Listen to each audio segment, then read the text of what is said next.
दो ममालिक की तरफ से ये खतरा पाया जा रहा था कि वो कुछ ना कुछ ऐसा कर सकते हैं जिससे मुज़ाकरात की जो कोशिशें हैं इनको सबूताज किया जा सके। उनमें एक तो ज़ाहिर है इज़राइल है जिसने लेबनान के ऊपर अटैक्स किए, और दूसरा है जी हमारा पड़ोसी भारत, जो दुनिया भर में अपना एक मुस्बत इमेज बनाने के चक्कर में, जैसे कल बीबीसी ने एक सुर्खी भी लगाई कि मोदी पाकिस्तान को तनहा करने के चक्कर में खुद पूरी दुनिया में सिफारती तौर पर तनहा होकर रह गए हैं। और ये जो तन्हाई है जिसका जिम्मेदार भारत खुद है, उसका एक मकरूब किरदार है जिसकी वजह से दुनिया उससे पीछे हट रही है, और पाकिस्तान के मुस्बत किरदार की वजह से पाकिस्तान की तरफ आ रही है। भारत ये समझने को तैयार नहीं है, वो भी इसका जिम्मेदार कहीं ना कहीं पाकिस्तान को समझता है, और अपनी जो हरकतें हैं वो जारी रखे हुए है। क्या हरकतें हैं वो कहीं ना कहीं ऑब्वियस हो रही हैं। उसके मीडिया को आप देख लीजिए, उनके एंकर्स को आप देख लीजिए, मोदी मीडिया जो है, गोदी मीडिया जो है, वो सारी सूरत हाल जो है खुद ही अयां करता हुआ दिखाई देता है। अब इस सारी सिचुएशन पर भारत के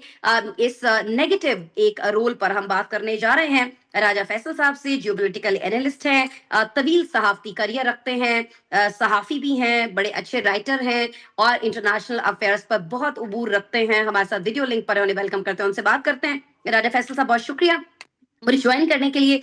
राजा साहब, ये फरमा दीजिएगा कि चले दीगर दुनिया तो मुतासिर हो ही रही थी, लेकिन जब हम भारत की बात करते हैं तो ऐसा नहीं है कि उसको इस जंग से कोई फर्क नहीं पड़ रहा था। जाहिर है कि आबनाए हरमस से बंद होने से जो 60% उसका एक तेल का जाहिर है कि बड़ा हिस्सा है, वो भी यहीं से गुजरता था। तो भारत कहीं ना कहीं उसकी मैशत मुतासिर हो रही थी। फिर भी हमने देखा है कि उसने खुद को कहीं ना कहीं इस सारे मामले से बहुत ज्यादा दूर रखा है। क्यों राजा साहब?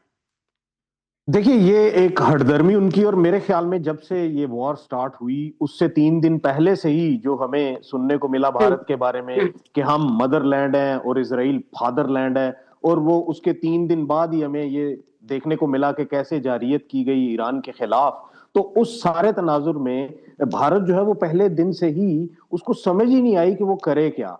और उसको इस हम्म, चीज का भी अंदाजा था कि ये सारी की सारी जो एनर्जी सप्लाई है वो भी डिस्टर्ब होगी, जो कि हुई। और आज हम्म, उनके यहाँ पेट्रोल की भी लाइनें लगी हुई हैं और साथ में एलपीजी गैस सिलेंडर्स की भी लाइनें लगी हुई हैं हर तरफ, जो कि पाकिस्तान में बिल्कुल। लाइनें तो नहीं लगी हुई लेकिन उनके यहाँ लाइनें जरूर हाँ, लगी हुई हैं। इस सारे हम्म, तनाजुर में हम्म, इन्होंने शुरू में एक शिप मरवा दी ईरान की, आईआरएस देना, और फिर जो दूसरी शिप खुद इनवाइट इनके करके, पास बिल्कुल। ईरान की मौजूद थी, हाँ, और उसमें उन्होंने ब्लैकमेल किया कि हमारे आप जहाज निकलने दें तो हम ये वापस कर देंगे।